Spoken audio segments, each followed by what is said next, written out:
درود دوستان، امیدوارم هر جا که هستید حال دلتون خوب باشه و بهترین ها رو براتون آرزو دارم. تیمور امجدی هستم و با یکی دیگه از ویدیوهای کانال یوتیوب خودم به همین اسم، یعنی به اسم خودم تیمور امجدی در خدمتتون هستم. این ویدیو رو اختصاص دادم به عزیزانی که میخوان گواهینامه آلمانی رو امتحان بدن و برای امتحان پرکتیسش دوست دارن که با ماشین اتومات، دنده اتومات رانندگی کنند، اما دوست دارن بعدها محدودیتی نداشته باشن و بتونن گواهینامه‌شون رو برای تمام ماشین ها به کار ببرن. از آپریل 2021 این امکان فراهم شده و شما میتونید که هنگامی که میرید برای ثبت نام اعلام کنید که من میخوام با ماشین اتومات رانندگی کنم و امتحان بدم، منتها بعداً میخوام هر دو رو اجازه داشته باشم رانندگی کنم. اگر کنجکاو هستید و دوست دارید بدونید که چه شرایطی لازمه و چگونه میتونید این گواهینامه رو داشته باشید، بریم که من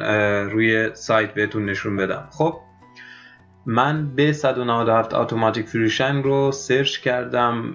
این B197 همون گواهینامه کلاسه B منتها با سال 197، حالا یه بندی، یه تبصره، یه هرچی هست توی قانون بهش اضافه کردن به اسم 197 و میریم. من دوست دارم که روی سایت ADAC این رو بهتون نشون بدم چون سایت خیلی معتبریه و به هر حال قوانین و نوشته‌های معتبری هست. برای کسایی که میخوان با B197 گواهینامه بگیرن چنین قوانینی حکم میکنن. keine Einschränkungen in Führerschein، یعنی هیچ محدودیتی تو گواهینامه رانندگیتون قید نمیشه که ثبت بشه که محدودیت هست.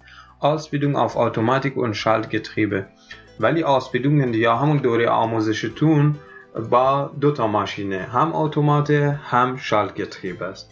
Praktische Prüfung kann auf automatisches Getriebe abgelegt werden و امتحان پرکتیکتون یا عملیتون رو میتونید با گواهینامه با ماشین دنده اتومات امتحان بدید.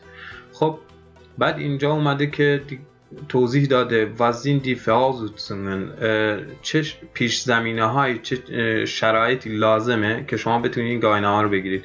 Die praktische Fahrausbildung findet auf Fahrzeug mit manuellen und Automatikgetriebe statt، یعنی امتحان عملیتون هم بر روی ماشین هایی که دنده‌ای هم ماشین هایی که دنده اتومات هستن، یعنی شما باید هر دو ماشین رو باش رانندگی بکنید هنگامی که دارید آموزش میدید، نه برای امتحان. برای امتحانتون میتونید فقط با اتوماتیک امتحان بدید. mindestens 10 Fahrstunden jeweils 45 Minuten، یعنی حداقل 10 جلسه شما باید، هر جلسه 45 دقیقه شما باید با شالتواگن، ماشین دنده‌ای رانندگی کرده باشید. بعد mindestens 5-minütigen Testfahrt auf einem Schaltwagen innerhalb und außerhalb geschlossener Ortschaften mit einem Fahrlehrer. حداقل باید 15 دقیقه تست یا امتحان ازتون بگیرن با ماشین دنده‌ای، هم داخل هم و بیرون شهری، همراه با مربیتون، یعنی همون کسی که بهتون آموزش میده خودش یه تست میگیره و بعدش بهتون یه Bescheinigung میده. Vorlage eine Bescheinigung nach Anlage 7 der Fahrschulausbildungsordnung über das Absolvieren des Stunden- und Testfahrt، یعنی این مربی شما که بهتون آموزش میده یه Bescheinigung، یه تاییدیه بهتون میده که شما ابزولویرن کردید، یعنی گذروندید، این دوره رو طی کردید، دوره ساعتها و تست فارت و تست هم ازتون گرفته. همین رو میدید به Landratsamt و Landratsamt یا Führerscheinstelle این رو توی گواهینامه‌تون ثبت میکنه. به نظرم تا جایی که اطلاع دارم و مطالعه کردم توی گواهینامه‌تون این به 197 قید میشه. این 197 قید میشه که شما با اتومات گواهینامه گرفتید، ولی در هر صورت میتونید هر ماشین رو باهاش رانندگی کنید. این سوال خیلی از دوستان بود، بارها پرسیده بودن از من و اینجا خواستم که یه ویدیو کوتاه ازش درست کنم و این رو بهتون توضیح بدم. خب براتون بهترین ها رو آرزو دارم، منتظر ویدیوهای بعدی باشید. روز و روزگارتون خوش.